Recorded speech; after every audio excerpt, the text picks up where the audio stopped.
Eu acho que tá tudo é uma briga por mercado, é uma briga por mercado religioso, por mercado consumidor. Quer dizer, não é só para se ver, não, né? Não é só para se ver. É interessante a questão da Rede Vida, porque a Rede Vida aparece como uma reação católica. Havia um crescimento evangélico objetivo, especificamente Igreja Universal do Reino de Deus. De repente, a Igreja Católica, tem até um comentário famoso de um bispo falando, nós levamos 30 anos para reagir, agora nós temos que reagir rapidamente. A Rede Vida surge como uma reação.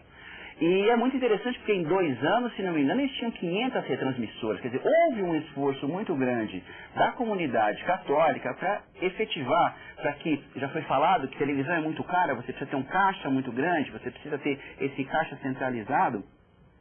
E a Rede Vida efetivamente funcionou como um primeiro passo para se levar para que os católicos se vissem na mídia também, apesar de já termos falado que domingo de manhã a maioria dos canais tem programas religiosos ali aparecendo. Agora, a Rede Vida como mídia, como estratégia televisiva, ela levou a missa para dentro da televisão. E a gente sabe que televisão não é isso, televisão é televisão. Missa quer dizer, existe uma questão de ritmo.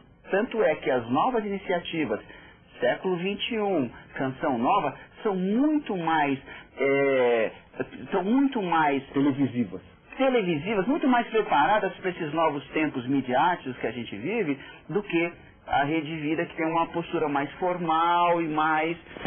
tinha uma frase famosa do interior que dizia assim que as pessoas que tinham a Rede Vida na cidade pequena no interior de São Paulo, todo mundo tinha mais de 70 anos. O que não é verdade, a gente sabe que está mudando, mas serve como uma ilustração. Quer dizer, essa estratégia midiática, ela tem que ter uma cara de mídia. Quer dizer, é mais do que isso, é mais do que o mercado religioso, financeiro. Quer dizer, tem que ter uma outra estrutura. André, agora, sim, é porque como a Igreja Católica ainda tem uma maioria muito expressiva, ainda há uma sensação de que é possível sim manter essa linha, como foi falado aqui no diretor da Rede Vida, de respeito, de preservação, de um diálogo e de passagem de uma mensagem católica sem agredir os demais, sem uma concorrência, sem um proselitismo ostensivo, como fazem os pentecostais.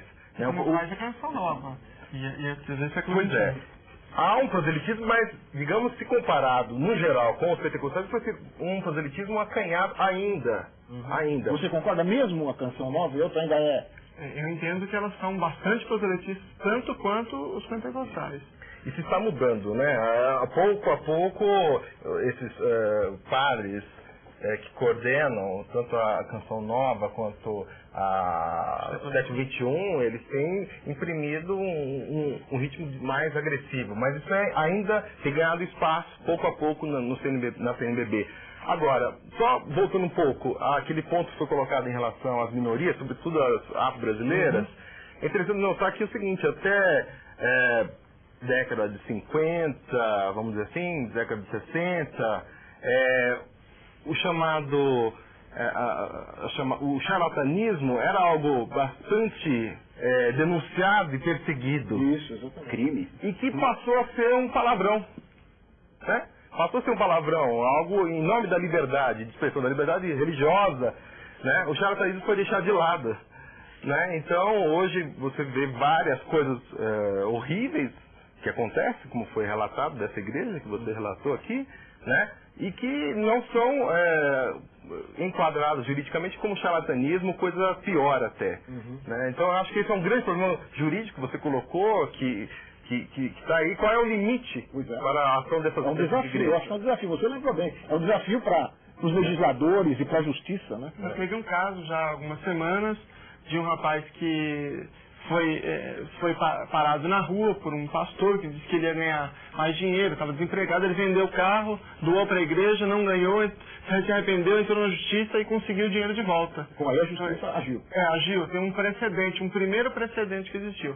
Agora, sobre a Igreja Católica, tem um caso que se conta, que quando Lete Valência foi a primeira vez visitar João Paulo II, ele deitou no chão e beijou os pés de João Paulo. João Paulo olhou pro indivíduo que estava tirando foto e ele falou, enganchou. Aí ele põe de novo o filme. Depois que o cara pôs, falou pro Lete, faz de novo, por favor. Então a percepção da relação com a mídia desde João Paulo II é uma percepção muito aguda, muito viva. E se imprimiu na igreja, só que com um estilo diferente. Eu não concordo. Eu acho que a Rede Vida tem uma postura muito interessante, tem uma postura que não é simplesmente uma postura mercadológica, embora ela tenha o seu comércio, enfim. Mas eu acho que essa é a característica das redes que são mais dinâmicas. Por exemplo, a Canção Nova. Nós estamos falando, por exemplo, da discriminação contra as religiões afro-brasileiras e só falando na Universal. Mas o padre Jonas Abib e o padre Eduardo Dalgert estão nessa história. Também se posicionam da mesma forma. Há uma ofensiva também dos católicos, né? Aliás, essa história do charlatanismo tem muito dos católicos, né? Chamando os outros de charlatães, né? Sim, os espíritos afro-brasileiros, né? Uma perseguição, porém... secular. Tem voltando um pouquinho, tem uma citação interessante, que é o episódio do Chute a Santa. Né? Foi um episódio que eu estudei bastante. 12 de outubro de 1996, o Von Elde, que não é mais bispo da Universal, acabou indo para a África do Sul, não sei o que aconteceu com ele. Mas eu lembro da imagem, ele fala, isso é madeira, dá um chute, isso é madeira, é imagem. Isso era um programa que passava 6 horas da manhã, não tinha ninguém assistindo, tinha 10 mil pessoas na Grande São Paulo, que tem 15 milhões de habitantes. Só que todo mundo no Brasil viu essa imagem.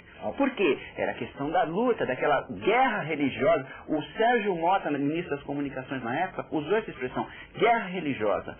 E todo mundo viu essa imagem. Por quê? Porque a Globo usou a exaustão, porque sabia a comoção, no dia 12 de outubro, a comoção que um fato como esse podia causar, como causou efetivamente, que foi um momento... Poderia ter sido um episódio isolado. Um episódio isolado, não tinha ninguém assistindo. Não tinha ninguém assistindo. Mas houve tal repercussão, principalmente por parte da Rede Globo, que virou uma verdadeira comoção nacional. Até hoje se fala desse episódio, que pouquíssimas pessoas, os mais novos não viram, porque não tinham nem nascido, mas ele foi amplificado N vezes. Olha, nós temos mais um entrevistado, o VTV ouviu aqui em Brasília, o Chico Piauí, que é presidente do Instituto Comunidade Praia Verde. Ele falou sobre o tratamento que o candomblé recebe na televisão. Vamos assistir o depoimento do Chico Piauí, fazer um intervalo e a gente comenta em seguida mais essa opinião sobre essa relação TV-religião. Vamos ouvi-lo.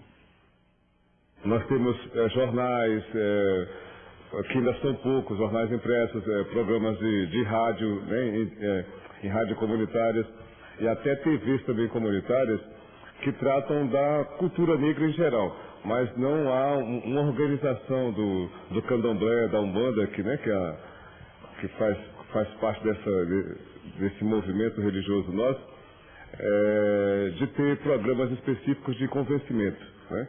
Até porque a religiosidade africana, ela tem uma tradição oral de ser passada pelas famílias, de ser passada pela vizinhança, e não existe, como nas outras religiões, um convencimento formal, né? Nós nunca fizemos um jornal, um programa de rádio, um programa de TV, para arrebanhar fiéis, né? Esse trabalho que arrebanha esses fiéis, como eu tenho falado, ele tem se dado por meio da prática cultural, da manifestação cultural, né?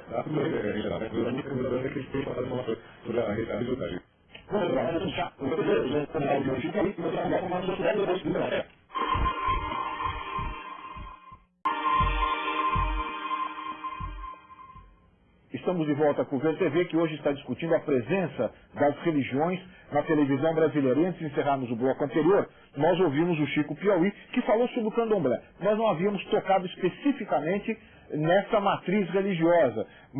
E fala também da especificidade, quer dizer, do não uso, né, dos meios de comunicação de massa para proselitismo religioso. O Lucelmo estudou isso, né? Estudou candomblé. É verdade isso, né?